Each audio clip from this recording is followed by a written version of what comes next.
మహబూబాబాద్ జిల్లా కేసముద్రం మండలం నారాయణపురం గ్రామంలో విషాదం చోటు చేసుకుంది.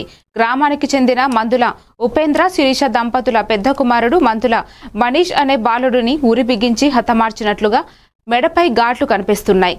బుధవారం సాయంత్రం కుటుంబ సభ్యులు పత్తి చేను వద్దకు వెళ్లి ఇంటికి వచ్చారు. స్థానిక ఆర్ఎంపీ డాక్టర్ వద్దకు తీసుకెళ్లగా మృతి చెందాడని తెలిపారు. గతంలో కూడా ఈ బాలుడిపై దుండగులు మెడపై కత్తితో కోసి హత్యాయత్నం చేశారు. పోలీసుల సంఘటనా స్థలానికి చేరుకుని విచారణ చేపట్టారు.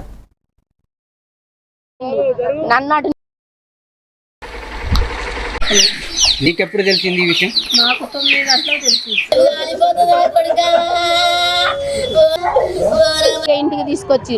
ఇంటికి తీసుకొచ్చినాక నా కొడుకు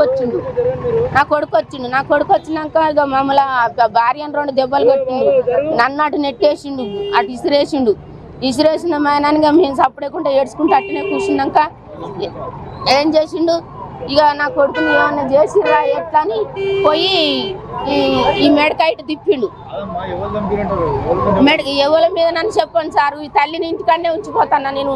ఎవరు ఏం చేసేది, నేను పత్తెర పోయిందని నేను ఎట్ట చూస్తా సారు. అది అన్న ఎప్పుడు చనిపోయిందో తెలియదు. నేను పొద్దున్నాక పోయేది, నేను 5:30కి ఇంటికి వచ్చిన. ఊరి పెట్టాం, నా కొడుకు మీరు ఎట్లా చూసిరు పిడిచి వచ్చిందని చెప్తారు. నా కొడుకు ఊరి పెట్టున్నదని అప్పుడు నా కొడుకు పోయి చూసినాక ఈ మెడక ఇట్లా తిప్పి చూసినాక ఊరి పెట్టున్నది. అప్పుడు నా కొడుకును పిడిచే రాలేదు, నాకు జ్వరం రాలేదు, ఏది రాలేదు.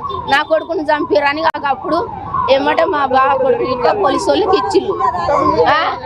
పండబెట్టే ఉంచింది, చూలే పండుకొనే ఉన్నది, పండుకొనే ఉన్నాడు అని చెప్తాను నాకు.